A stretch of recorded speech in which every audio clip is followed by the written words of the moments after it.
Et donc salut à tous et à toutes, c'est DiaboQR pour une nouvelle vidéo. Et aujourd'hui ce sera la review du Moyu Guanlong. Yunjung Guanlong, ou Moyu, pareil. Donc voilà, c'est le cube que j'ai reçu dans la commande. Et aujourd'hui donc je vais faire sa review pour vous montrer comment il est, ce qu'il vaut. Donc on va voir aujourd'hui le corner cutting, le turn, sa capacité à popper, son intérieur et son prix aussi. Voilà. Donc tout de suite, on va y aller. Donc voilà.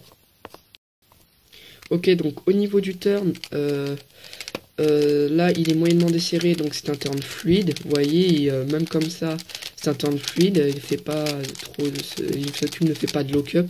Vous voyez, quand je fais ça, ce cube ne fait pas de lock-up du tout. Voilà, il a un turn fluide qui n'engendre pas de lock-up de tous les côtés, bien sûr. Hein. Il est rapide, il n'est pas très rapide ni lent, il est juste rapide, voilà. Ce qui fait qu'en résolution on fait des temps bien. Voilà, ensuite. Niveau corner cutting, alors niveau corner cutting, ce cube est très très bon. Comme je l'ai dit, il est moyennement desserré. Alors il n'y a pas besoin de trop forcer, vraiment. Voilà, on va essayer à 45, donc 45... 45, voilà, c'est à peu près. Et il le passe des fois en un coup, des fois en deux. Vous voyez que par ici, hein, des fois il les passe même au-dessus. Bon, il faut forcer un peu plus, logique. Hein, là, vous voyez, je suis un peu plus de 45, il passe.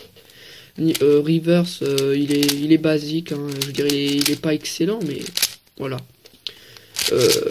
Voilà. Ensuite, on va voir maintenant l'intérieur. Donc, on y va.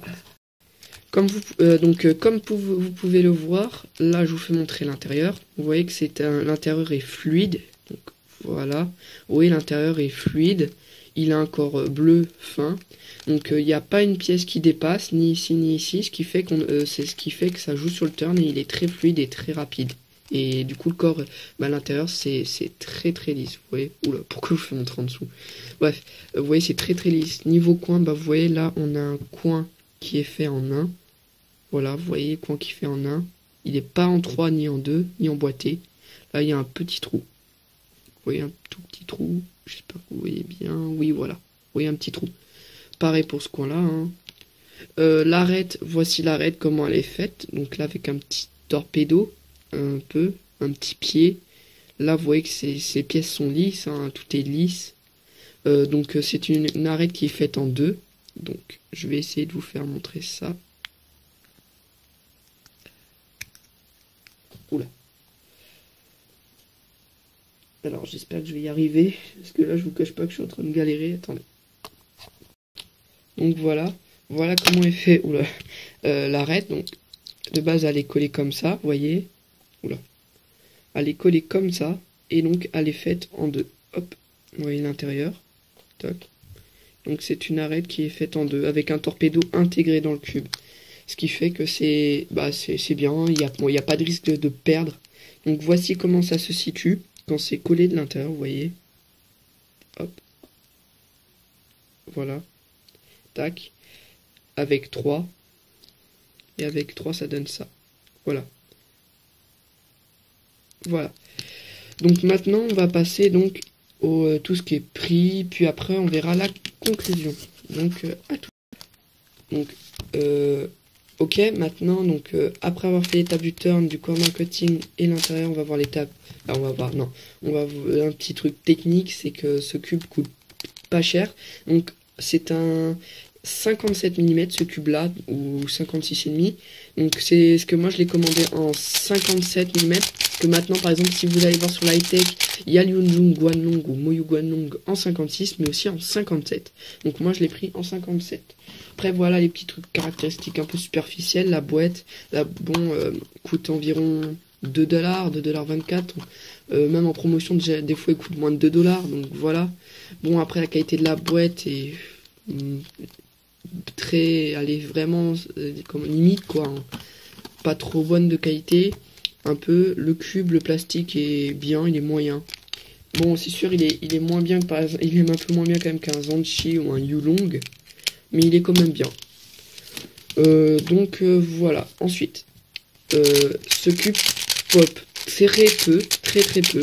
Voilà, de temps en temps. Donc sur un, je sais pas, sur 10 sols, il va popper peut-être une fois, même pas sur deux AVG10, on va dire qu'il a popé une fois. Voilà, alors niveau corner twist, il en fait moyennement, c'est-à-dire que là par contre, dans un AVG10, il peut vous en faire 2. Voilà, sur 10 sols, il peut vous en faire 2. Donc voilà.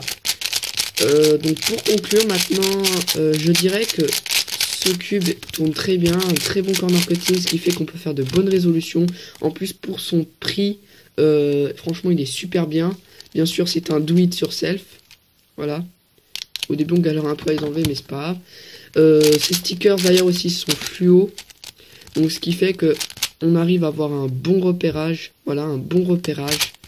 Vous voyez, on fait bien la différence entre les couleurs. Donc par exemple là je veux orange, rouge on voit, blanc, jaune on voit, bleu, vert, bref on voit bien. Ce qui fait que ce cube permet d'avoir un bon repérage. Donc voilà. Donc si vous faites une grosse commande, n'hésitez pas à le prendre pour le tester, il est vraiment super. Et donc ce cube aussi ne conviendra pas aux cubeurs bourrins. Pourquoi? Parce que par exemple, un cubeur normal qui est souple, qui essaie de faire du slow turning et tout, et ben en gros d'essayer de tout prévoir et tout, et ben ça va être hyper fluide, alors qu'un cubeur bourrin il va vraiment avoir trop de lock-up. Donc voilà. Sur ce, je vous laisse sur quelques solves et à plus. Ah oui, j'ai oublié de le dire, mais ce cube est super à l'OH, franchement. Donc voilà, on passe au sol.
Chips.